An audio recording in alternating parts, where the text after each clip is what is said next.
Hi, everyone. Great to have all of you on board.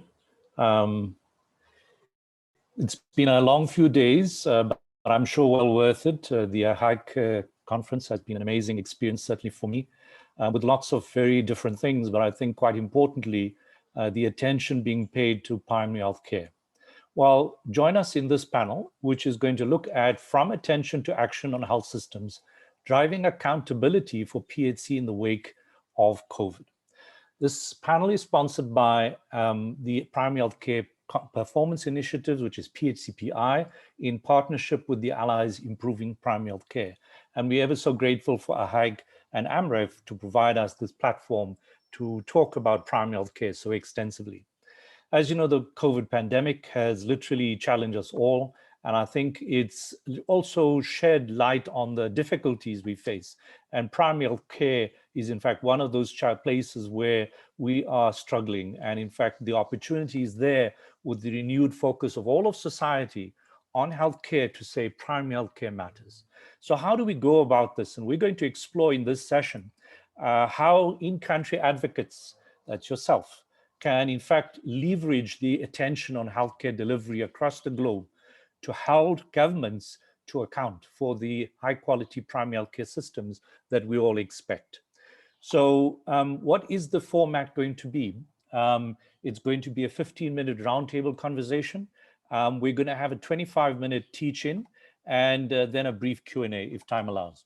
So firstly, let me introduce myself. My name is Shabir Musa. I'm a professor in family medicine in Johannesburg, Wits University. I'm also the president of the Africa region of WONCA, which is the World Organization of Family Doctors, and also the convener or the coordinator of the African Forum for Primary Health Care, where we are trying to bring together different members of the primary health care team together, that's nurses, clinical officers, doctors, etc., and community health workers, to see how we can together advocate for high quality primary health care in UHC systems. Well, in terms of advancing the problems or the issues of primary health care, I've been also fortunate to be part of the HIGE Commission, for which you must have heard of in this conference. And as one of those 11 commissioners, it was quite heartening to see the priority with which primary health care featured in the discussions and the need for us to have primary health care. But it was quite surprising, even in that discussion, that despite it being a priority, when eventually the report was being crafted, people started off with higher level systems and then went down. And to me, that was unfortunate. And in part of the revision of the report, the executive summary that you've seen, we actually shifted the attention and say, really, communities are first, then we talk about primary healthcare systems, and then all the other things with finance being way down the line. So I think this is our take on primary healthcare, that it really deserves a lot of attention. So I want to briefly introduce, and before I even go into that, I want to basically just mention some house rules so that you can be able to engage better. So after I do a panel introduction, we're going to go through a minute of explaining. So basically the Q&A, I want you to look down and see the opportunity to answer questions. Please feel free to in fact put your questions out there. If you have any comments or any other observations, not a question, please feel free, even introducing yourself, please use the chat function for that. There will shortly be a poll, which will be an opportunity for you to share some of your thoughts around the questions that have been related. So please wait for that, and please do join into that in that poll. And then lastly, the opportunity for translation. If you have not understood by now that the little globe, which is at the bottom of your screen, that says interpretation, is there for translation. So even if someone speaks French, go click there and you will get an English translation. So French is also the other language that you can get our conversation translated into. So please make yourself comfortable. Let me first introduce the panelists, and I'm going to be very brief. I'll later bring that up as I go along. But there are a few people that I think you need to know are very important in this discussion. Yassine is basically, let me just quickly get to her details. Let me start with Esther Agbon. She's a public health practitioner, but also senior health financing advisor and deputy country lead for Evidence for Action. And she works extensively in Nigeria around maternal and newborn health, looking at developing evidence that reaches decision makers. So very strong activist for advocacy. Yassine Jibo, also another activist in the advocacy space, is the founder and president of Speak Up Africa. Yassine's founded it, and I think what she's dedicated to is to empower African leaders and citizens to save and improve lives, and to do that, by advocacy and communication policy advocacy. Yusuf Ndiaye is a director for planning, research, and statistics at the Ministry of Health and Social Action in Senegal. And in Senegal, he's quite an extensive advocate for primary health care, doing a work on the National Extended Program of Immunization, and highly committed to health system development strategies.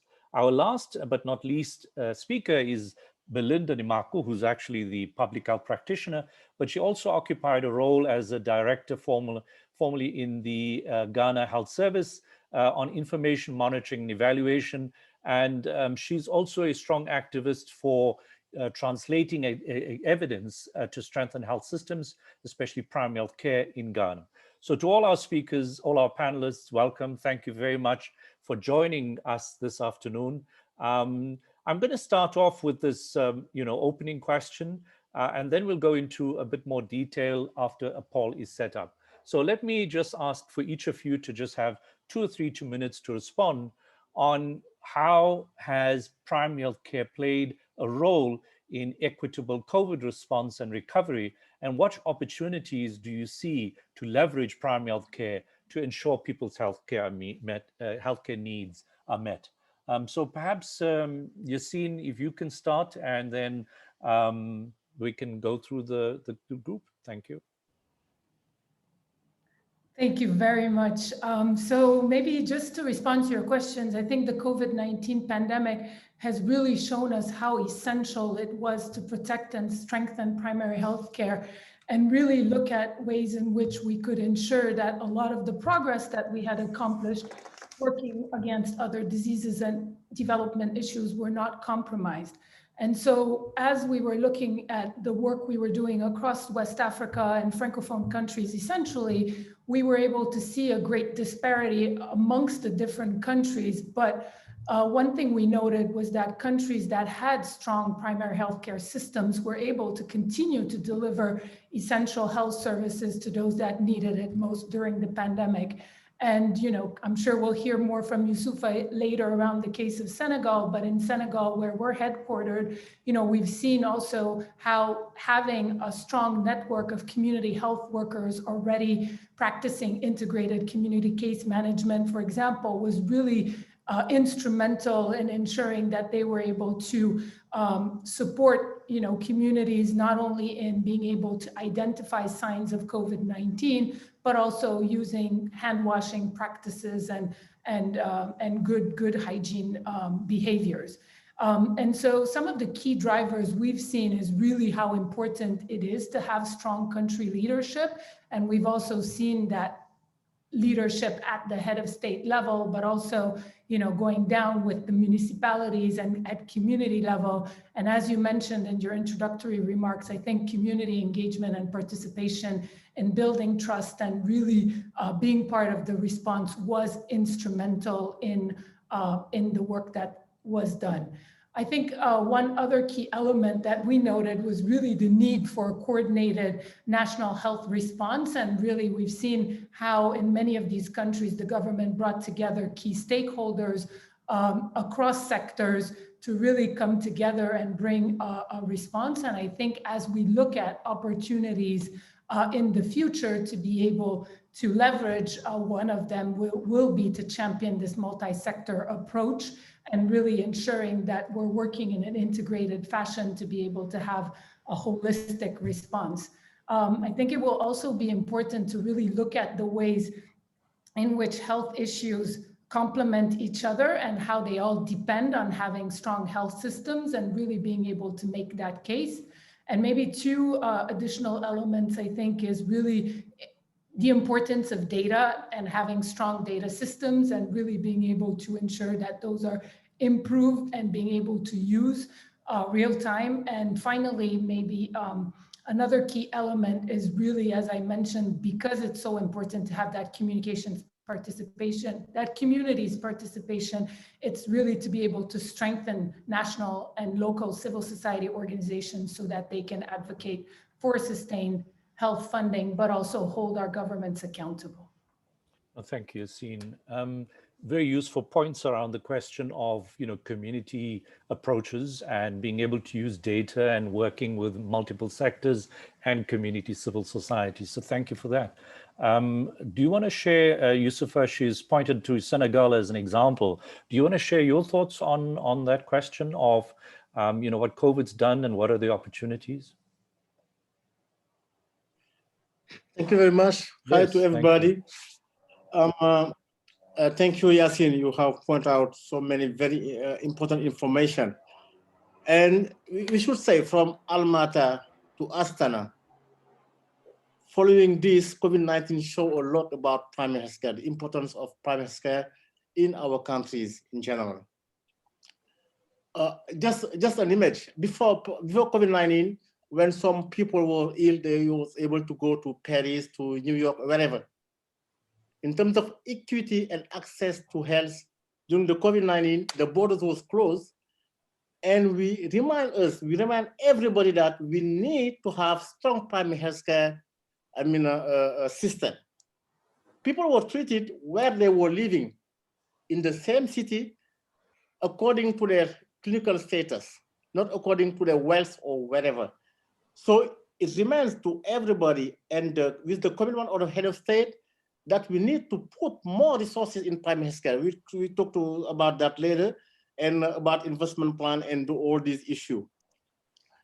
The power of communication, as she said, Senegal was having a very good network, but with the COVID-19, health promotion was coming up. Other people not involved at the early stage of this came up, like the universities, like private sector, around the community network, which was strong because we have what we call the Bajanigo or the community health worker networks. The communities were very, very much involved, and they even bring more money than expected earlier. This helped Senegal. I'm not talking about the clinical part because we don't have enough time. We put in place like 52 treatment centers around the primary healthcare system to take in charge these people, and this gave very good results. We don't have enough time, but it's important to talk about the opportunity because everything was not successful, was not bright, and we have to think a lot about the digital health system. We need to think about, in terms of primary healthcare, how to develop the e-consultation. We have to do more about that. How we regulate, we're gonna regulate the patient, the tele-regulation, e-regulation. How we gonna communicate more and better through multimedia. So how to involve more departments, more, other stakeholders in communication. We need to think about the health system strengthening, because we learn in the primary health care we need to upgrade our health system in terms of strengthening it, in terms of integration of program, because we did it with COVID, we can do it later. Like an example, oxygen is being upgraded in our country, but it's gonna help for pneumonia. It's gonna help for everything else. Training as well was, integrated during the COVID-19. We need to do more. And we can't talk about primary healthcare without talking about the vaccination as health prevention, and things are being done, but we need to learn a lot. more about the power of communities, and we need to think about the surveillance of essential services for upgrading the primary health care. We will have opportunity to talk about later.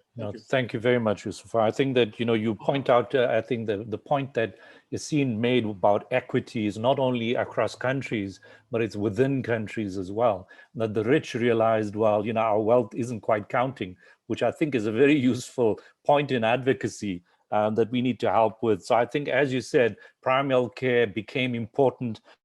And you saw communication and communities being quite part of that. And then health system strengthening went hand in hand. So we need to actually speak to that. How do we make a complementary cycle in terms of primary health care and health system strengthening where the need is? And I think you've pointed to opportunities with digital health. And I think there are opportunities like we are having this meeting. One wonders whether we're ever going to get really back to the usual meeting we have when we think about all the costs and inconveniences. But thanks, Yusufa. Perhaps Belinda, you could talk to the question of your thoughts on those questions. What's COVID done to PHC and what are the opportunities? Okay, thank you, Belinda, I think you might need to unmute. Can you hear me now? That's it. Thank you. Great. So thank you, Shabe, and hello to everyone. I'd like to continue from where my fellow panelists have left off, because indeed, as they were talking, I realized issues are very similar across the continent. And to start with, I think of COVID-19, unfortunate as it is, I like to think of it as a proof of concepts that PHC is what people need to keep healthy. Because for once, communities realize that keeping healthy is not just about going to hospital. It's about the health education we give to people to get vaccinated. It's about the education we give to speak against the misconceptions that were there and to educate people on the prevention protocols. So if there's one time that we've had an opportunity of a real life proof of concept for PHC, it is this COVID pandemic across the globe. So having said that, the ways in which PHC has been relevant in Ghana across the entire scope, from surveillance through contact tracing, the messaging out there, the kind of community structures we are having, all are linked to our PHC system. As some of you may know, Ghana really, our strength is our community-based health systems, which we call the CHIPS concepts.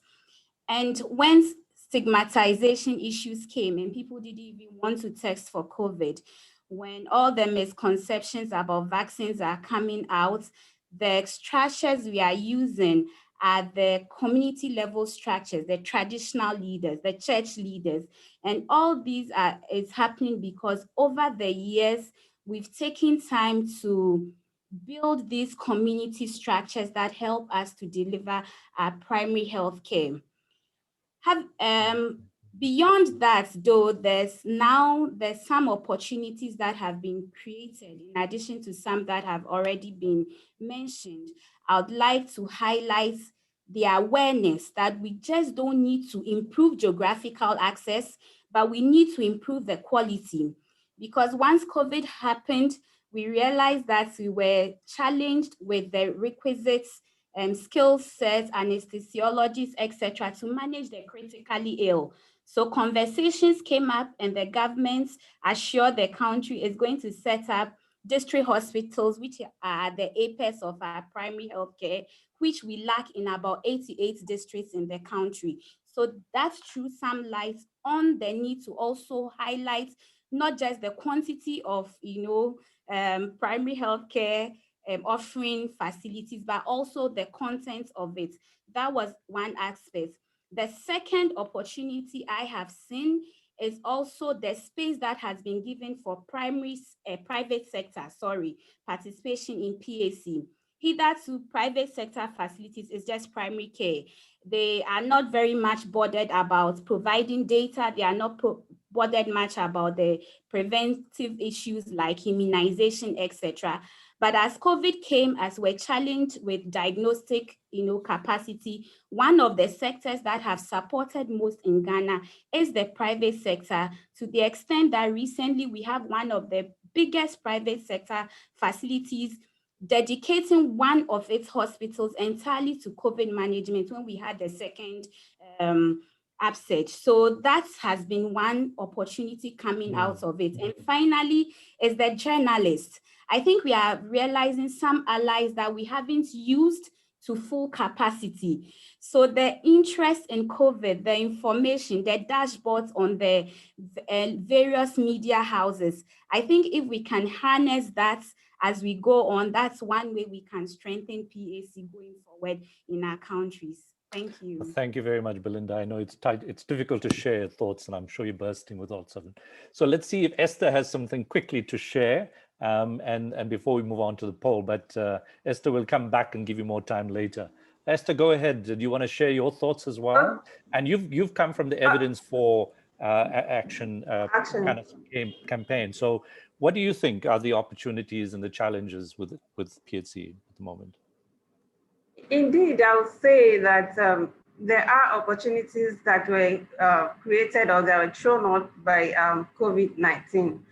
And you find out this in the sense that the PHCs in Nigeria, if you look at it, is the weakest link you can think of. And it was really ill-prepared to address this pandemic. But one thing the government rose up to at the federal level, they put in place a very comprehensive guideline to address COVID, to help the primary health care system to, detect, to respond, and then in a collaborative manner. And so you find out that there was, in implementing that strategy or that guideline, of course, the entire PHC system stood to gain from it because you're strengthening the structures, you're strengthening capacity building to address it. So in the process, at some state level, we even found out how governments were now making free access to safe deliveries, access to emergencies to be treated and responded to. And so generally, there was this increased resources being pushed out to the health system. And so these are opportunities I strongly feel that as advocates, we should sustain and ensure that they they continue to provide that resources to the primary healthcare system. Thank you. Thank you very much, Esther. So just to quickly capture before we go on to the poll, I think, Belinda, you mentioned, the question of access and quality being quite the issue, I think, like you said, and governments are interested, Esther, as you said, in building stronger access and putting resources behind it and seeing primary health care as the solution. And I think you saw important opportunities with the private sector and media, Belinda. So I think these are useful statements that have come together, very useful ideas. I please want to urge all of you, please feel free to put in questions into the Q&A. But right now, I think we go over to the poll, which you have right in front of you. Please feel free to add your thoughts and in terms of the questions, and then we'll just see the results very, very quickly. So just very briefly, while we're busy with the poll, I think the next session is, or the next few minutes is actually about us trying to explore ways in which you can learn advocacy from the experts around the table and find ways in which you could use advocacy to hold governments to account. So it's a teaching, it's an opportunity to learn, and each of our four panelists will provide us some answers to some very basic questions. The questions will be, what are key elements of an effective advocacy strategy, and how might governments shift resources or support PHC? So I think one needs to understand that. And also the last one, which we're going to look at, is how can multilateral organizations and stakeholders outside of Africa help support PHC advocacy in Africa? And I think that we'll get that from it. So, and I think the last question is about in-country advocates. What can they do? What is the most useful thing they could do? So we hope our panelists will provide you great insights. we can then move forward from there. So let me see if we got some answers. So here you have it. It seems like, is PHC playing a role in the COVID response? It's really great that it is predominantly yes. I mean, there was a serious risk, and I think that's what somewhat and no means, is that PHC could easily be marginalized with, with the hospitalist care that COVID and ICU tends to attract. I think that barriers to investment, I think political will is certainly there. Budget constraints, we should ask ourselves, is that not political will as well? But I think that's an important idea, that it really is at high level, and these are the people we need to talk to. I think what is the one thing your country can do? Engage communities in decision making. I think it's absolutely spot on. And instead of engaging communities and just talk, we should actually find small ways in which they see benefit for this conversation. So let's see what our panelists have been able to, will be able to suggest. So let me go over in our panel to ask the following questions. Like I said, Yassine is the founder and president of Speak Up Africa, focusing on strategic communications, policy, and advocacy. Yassine, what are the key elements of an effective advocacy strategy? And if you just manage time with me, but Yassine, go ahead. Yes, I'll do my best to synthesize as best I can, even though Please. I probably speak for a very long time. But maybe just to summarize it quickly, I think our approach at Speak Up Africa is very much based on three pillars, which the first one is around capacity, to really ensure that we're strengthening capacity of our partners and our stakeholders to be able to impact health outcomes. The second one is really around collaboration, which is to promote existing avenues for cooperation and create new ones if there are gaps that have been identified. And finally, around codification, which is really working together to make lasting, sustainable change in policy and advocacy, and really resource mobilization more broadly. And to do so, we use a diverse toolbox of advocacy approaches, which I've summarized in a few categories. The first one, again, around capacity building. The second one around coalition building. The third one around public mobilization. The fourth one around information campaigning. The fifth one around decision maker engagement, and finally around policy monitoring and evaluation. And depending on the local context and what the needs are, several, all, or none of these approaches can be used. So it's very much tailored to local context. But the idea is that the outcomes are really to have a strengthened local civil society organizations, impactful and integrated alliances, being able to increase private sector engagement, have more integrated policies and approaches, and really have enhanced accountability across the whole ecosystem.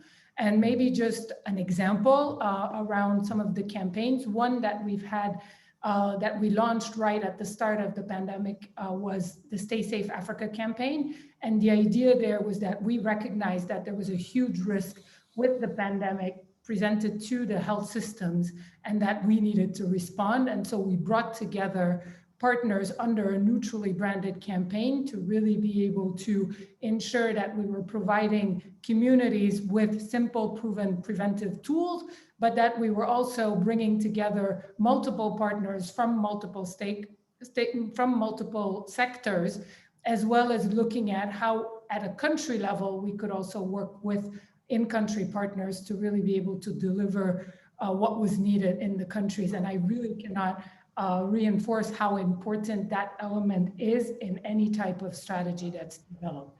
And then Wonderful. Two additional points. One is around maybe an initiative called African Voices of Science.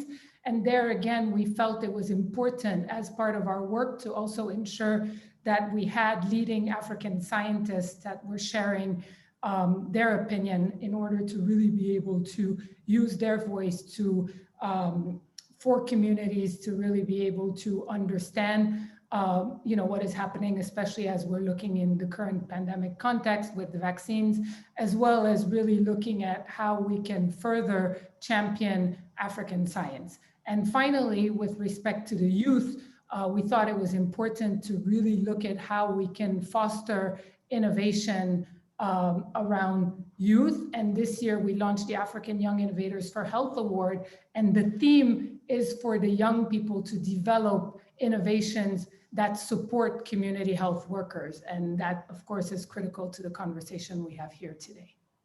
Well, it's great work that you're doing, and I'm sure that people will just Google Speak Up Africa and find a lot more of the information you just talked to. So thank you for sharing that. Let me move over to Esther. Esther is the Senior Health Financing Advisor and Deputy Country Lead for Evidence for Action, another advocacy person with lots of skills. What are your thoughts on an effective advocacy strategy, Esther? Yeah, thank you, Musa. Like Yasin had mentioned, a lot of those strategies exist: capacity building, monitoring results, prioritizing and identifying the issue and prioritizing it. But for us, three things have really stood out working with our coalitions, which we call the state-led accountability mechanisms. One, identifying the issues and prioritizing the problem, monitoring results and engaging in dialogue with policymakers.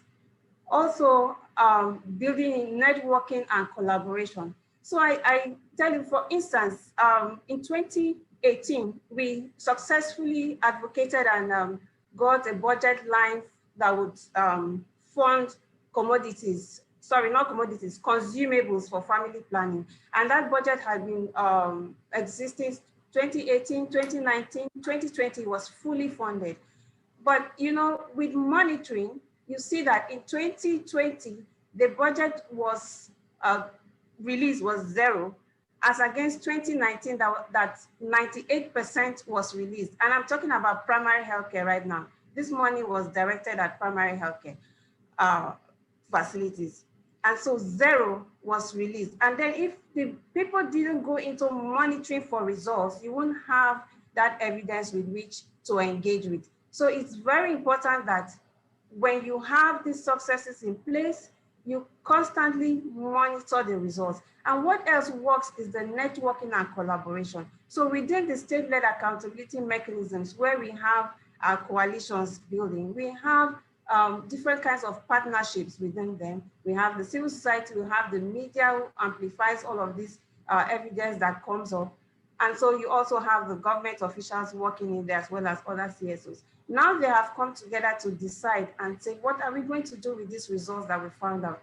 And so they are engaging in dialogue. And sometimes you find out that with this sort of results, you don't even need to go on high level advocacy because already you have identified some of those focal persons who can, through your bottleneck analysis, who can then respond to these issues. So like what we say in Africa, if you want to go fast, go alone. But if you want to go far, go with others. So we really emphasize on networking and collaboration, because with that and with the government officials even seeing these results, they are happy to make those changes. Now, there's one thing also that sticks out. It's neither here nor there, but it's about trust.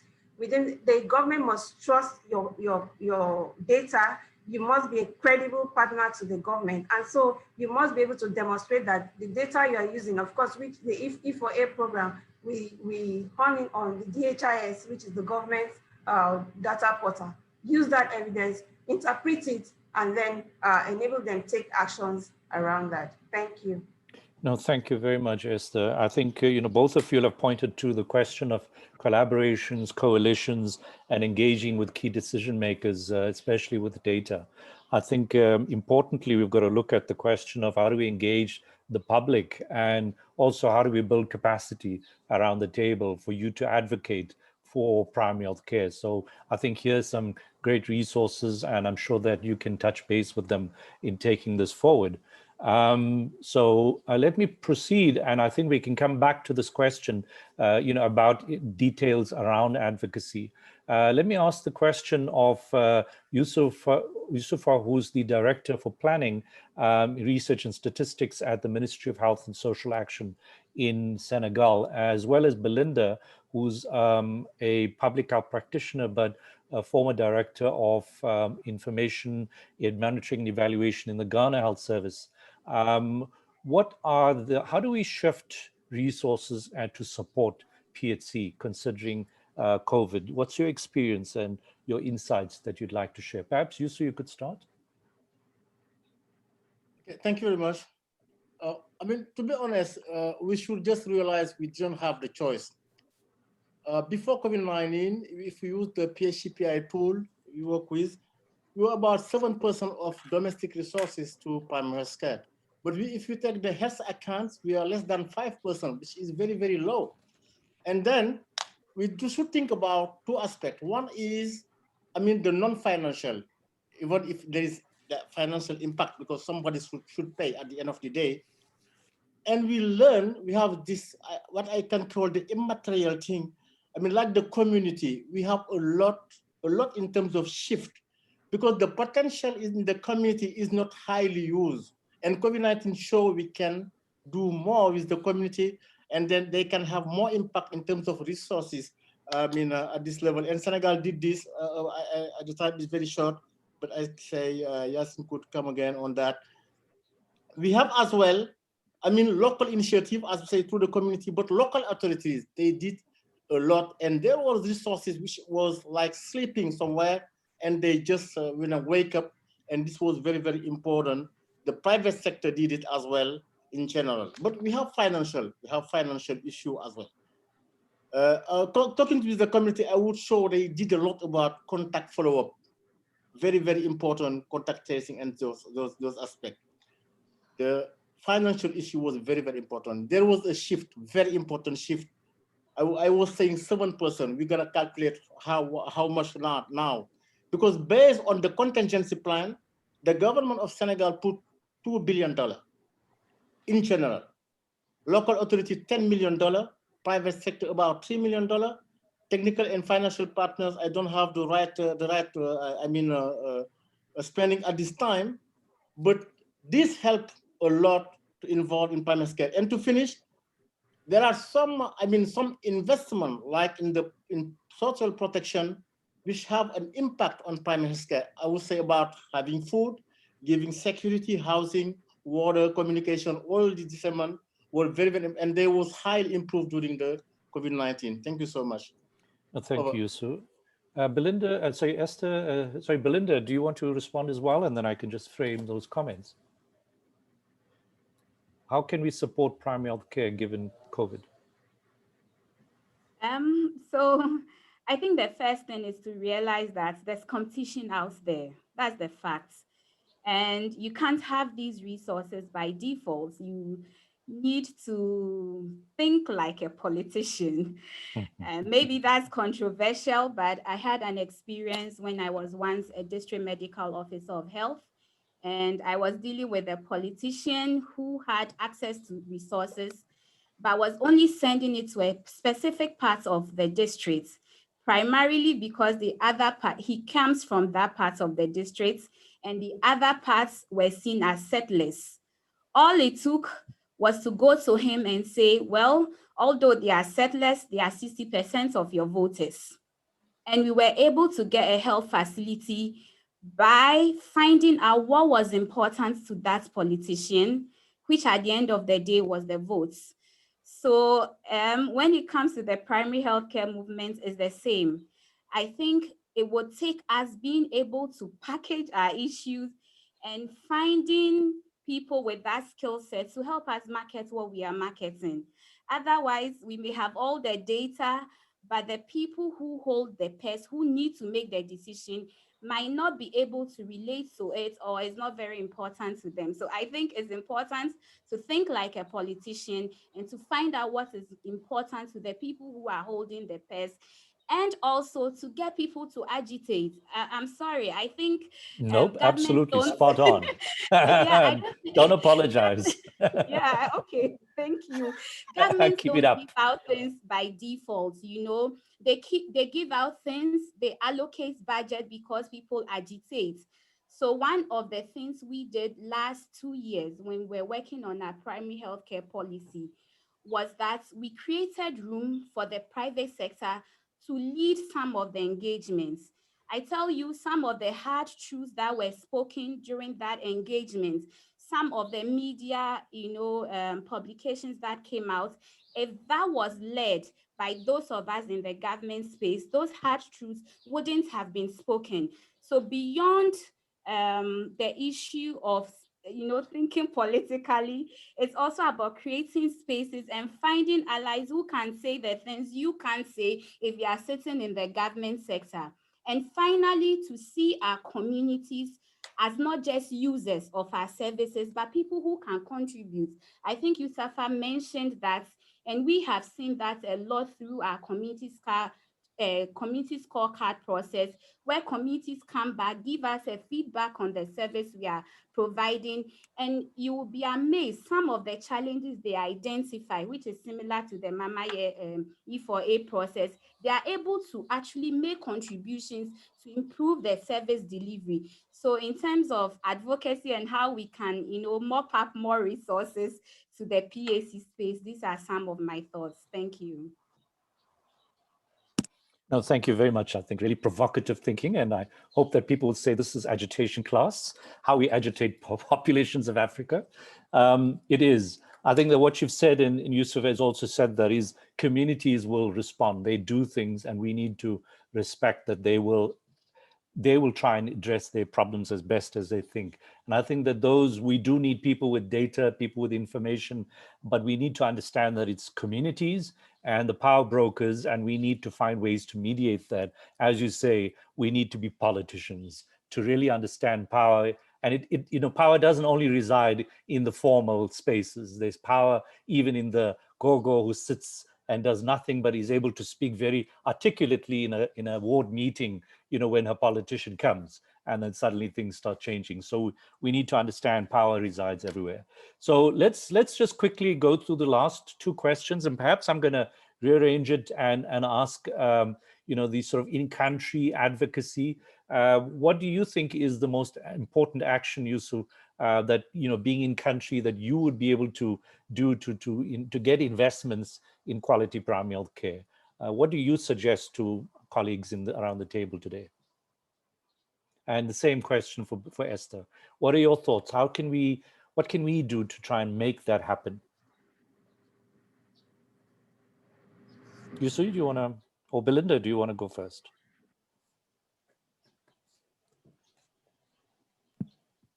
Well, I could jump in. Yep, go ahead, Belinda. Oh, no, I think Yusufa is already on. Okay, Yusufa, go ahead. What is the way to get investment in primary health care? You want to know the question again? Do you want me to repeat the question? Yes, please. What would be the most important action that advocates in Africa can take to get long-term investment in quality primary health care? What do you suggest they do? How do you think that they should go about getting that happening, investments, long-term investments in quality primary health care? Just your thoughts around that. Yeah, very important question. We need to go from the bottom, because we need to, what are the, what in French we're gonna say, les prérequis. We need to work on having currently at any time the diagnostic of our situation. We can do it, we should do it through strategic documents. Like in Senegal, we were lucky to have a new 10-year plan, which was thinking about if it happens, we have like outbreaks or something like that. We had as well at the same moment like a financial plans, strategy, national strategy for health financing. That was very, very helpful to build action plan when COVID happens in China. Yeah. We need this. To have a long-term plan, we need to have an investment plan based on gaps. We were lucky to have this investment plan because just before, after the COVID-19 happening, we put in place an investment plan, invest a long-term and mid-term plan for at least the 5 coming years with the finance that we need. We need to identify the key stakeholders in this puzzle. It's very, very important. And we don't forget those who don't bring money, but those who bring, this is a matter. I was thinking about the communities, and those who bring money as well, the private sector, the gender and multi-sectoral approach should be considered. The civil society is very, very important. So all stakeholders need to be considered in this system if you want to have a long-term, issue in a long-term plan. I want to talk more time about health system strengthening. That's the key. Yep. Because it's matters of efficiency. So we need to integrate all you're doing, but as well research. Because decision in terms of primary health care should be taken by evidence. Research is less than 1%, 0.5% in many countries in Africa. We need to do more. So we need, at this time, we're gonna take, take decision based on evidence. We don't have enough time, but I would talk about health promotion. Health promotion is very, very, we don't have enough money to treat cancer, to treat whatever about, non-communicable disease. We need health promotion, and to finish, we need health collaboration. We learn from COVID. We need mathematicians. We need to modelize what we are thinking about. We need social scientists. We don't have enough social scientists. We need all this. There are a lot. I'm not exhaustive, but time is very short. I think, clearly you've got lots of ideas. Very, very important. Yeah.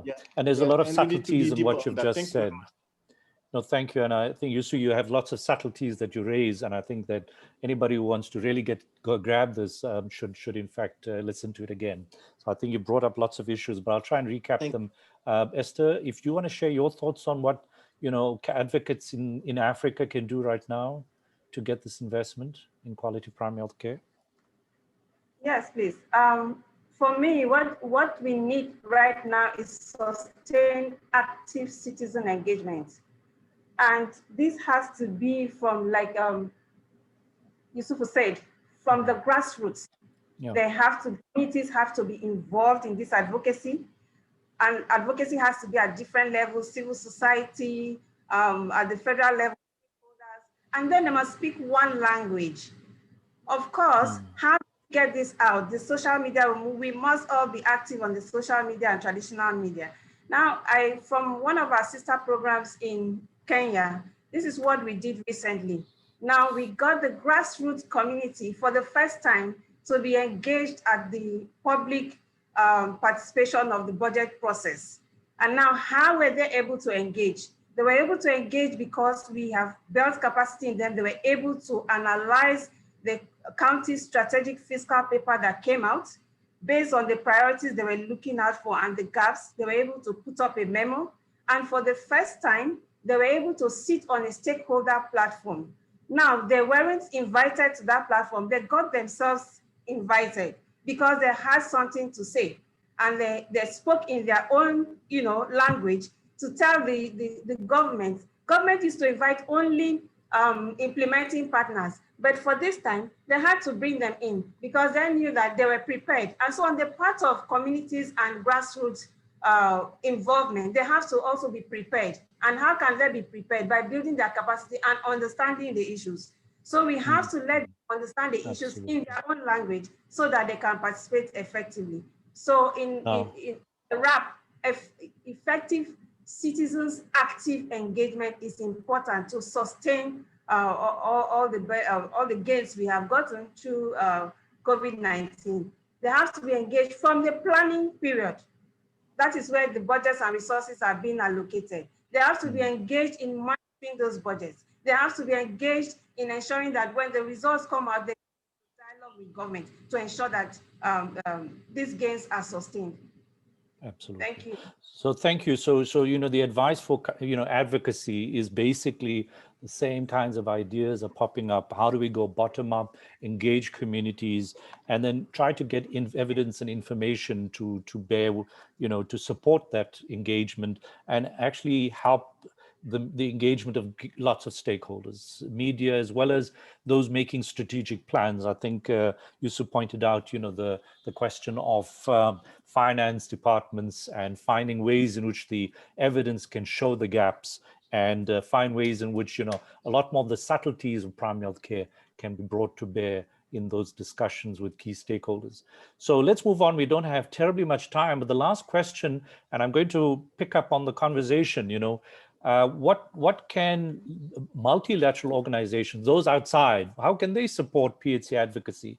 And I don't know whether you're seeing, Belinda, you want to respond also to the comments made about being politicians. If you want to be an advocate, you have to understand power. Yassine, you want to go for it, and then Belinda?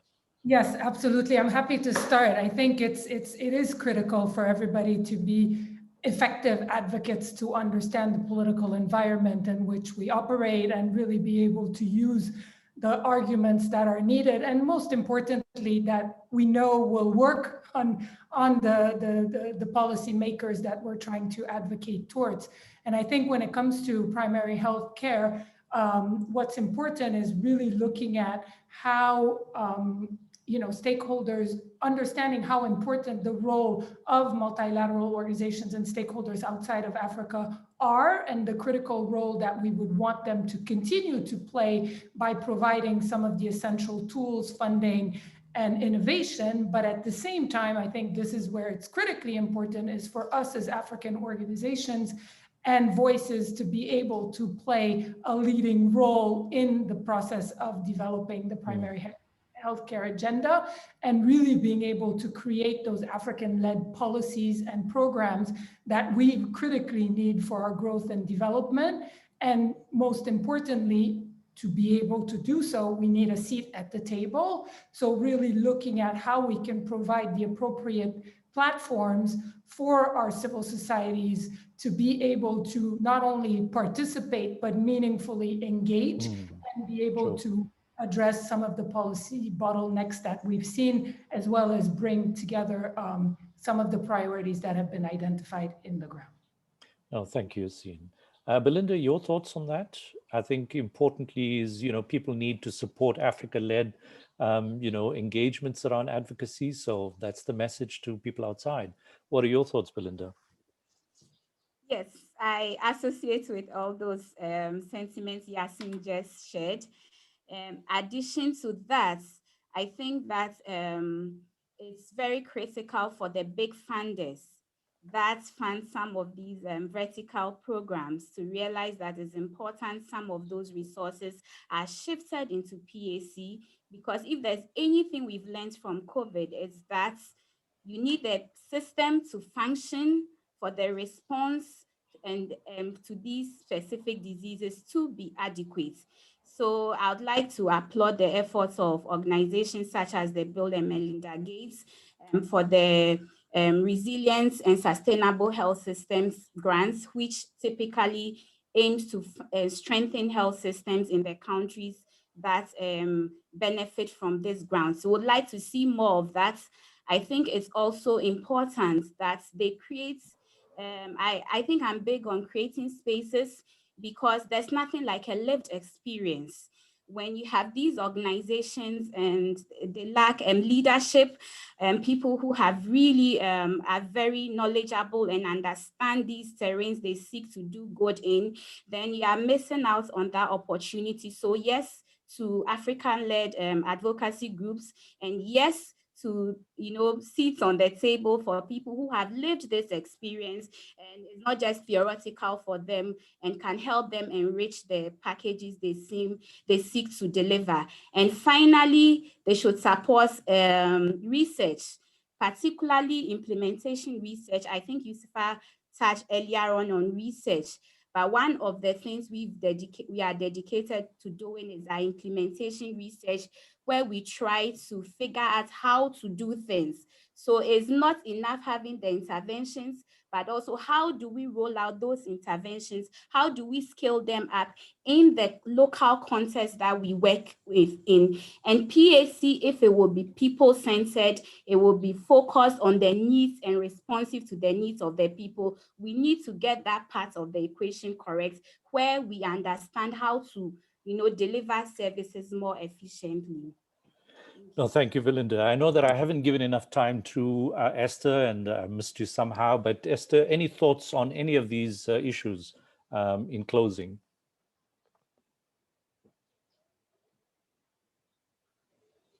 Hello, Esther? I think sorry. you are muted. Right, there you are. Go for it. Yeah, in closing, I would say that, yes, we need advocates in Africa we have these advocates. We need to strengthen our advocacy. We need to back it with evidence. We need to speak louder. We need to engage government. We need to plan with them, most importantly. And so before you get anything out, you must plan with them. So it's not when they have finished planning, you come to say that you want resources to be allocated to this. And you must create a compelling case. You must have a cost tracking the budget, but also what does it say practically? So what are the service delivery performance issues? How does it impact on people? So if you are doing, for instance, MNCH, maternal and newborn health, what are the indices? What are the statistics? Can you bring that compelling case with the financials and the funding? What is it saying? And then place it at the doorstep of government.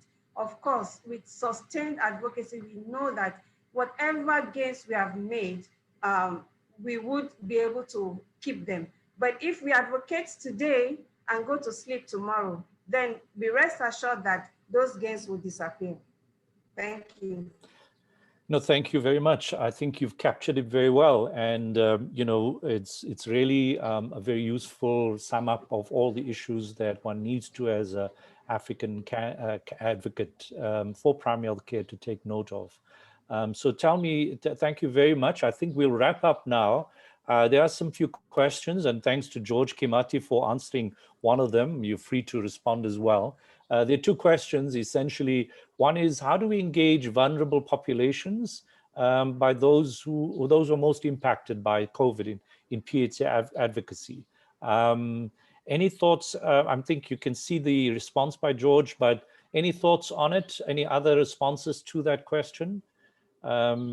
George has suggested that work closely with specific groups, those, I think, the specific marginalized groups, to understand the issues, which I think is really exactly what everyone has talked about, because the majority are actually marginalized by politicians, by decision makers. So I think it's exactly what you've just said, would work just as well for any marginalized community. One needs to just seek them out and know about them.